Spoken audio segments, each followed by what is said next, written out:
really difficult for everybody. But this is what, pretty much any mountain range in Appalachia looks like. This is what it looks like after the top has been shorn off. And unlike, in Judy's dad's and her granddad's day, when it would take a whole bunch of men to go down into the mines, with the light on their head, and, this really was a really good job for a lot of people. Now, this only takes about 24 men a few months to go in for just a few years' worth of coal. So it's not, so the unemployment rate, in places like where Judy's from, is about between 50 to 60%. So it's not exactly what you call, and just this is the kind of thing that happens when you turn on your tap often, down in Whitesville or in different parts of Appalachia. I'm not sure if you can see it, but the water's black, and that's from a tap. But however, Judy realized that there was wind up in those hills.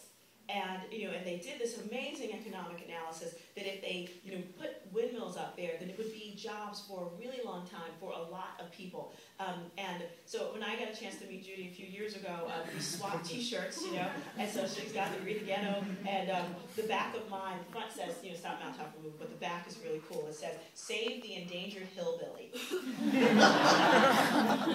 So if a homegirl and a hillbilly could get it together and understand that that you basically want to use all of your assets to create the kind of local economic development that is really going to uplift you and your people, then I think anybody can.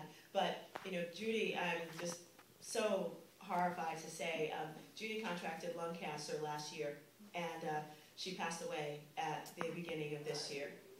And her illness was absolutely a direct cause, was directly caused, by the environment that she lived in. And, but she left a business plan, and that will be her legacy. And I will do whatever I can to make sure it happens. But all of these people who are just really represent like a cross-section of so many beautiful things that are happening here in this country around hometown security, and that I am so privileged that I get a chance to see them and visit them and talk with these folks as well. But there are all these things, or different ways where you could do that. And another project that I'm really fascinated about working with right now is just looking at the American food system and how it's actually, I think it's about 17% of our gross domestic product, but also an enormous, causes a huge amount of the healthcare costs that we're dealing with right now. And so the idea that we've got this food system that is inherently unhealthy because of, not just the way that the food is grown, but the fact that, how distance is transported, that is the fossil fuel-based economy that's not just transporting it, but is also, used for pesticides, herbicides, and it doesn't necessarily, it's also so highly subsidized that it creates not a really, high-value product as well. And so we're actually working to develop a national brand of urban-grown produce, which is sort of a way to kind of bring together both urban and rural growers by creating city growing, through greenhouse infrastructure, using hydroponic technology so that you can grow in the same area. You can grow about 10 times as much using hydroponic technology as you can using just traditional technology. But for all the buzz about local all over the country, most regional farmers cannot produce enough in order to meet the demand that's out there.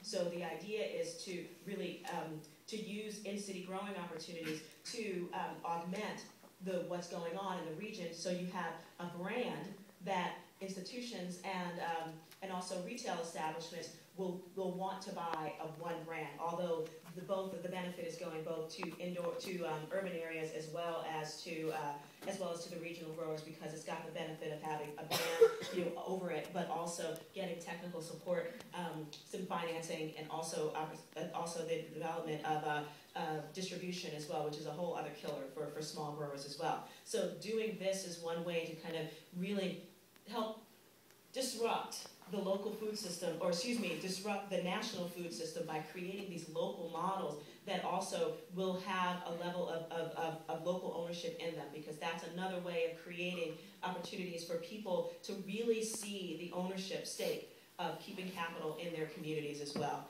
So we're just really excited about the potential for what this can do on the local level and around the country, because we were considering launching it in either New York City or Chicago, and I think it's probably going to be Chicago, but the goal is for this to become, as almost as easy to open up as a McDonald's franchise, and obviously a lot more healthy for you.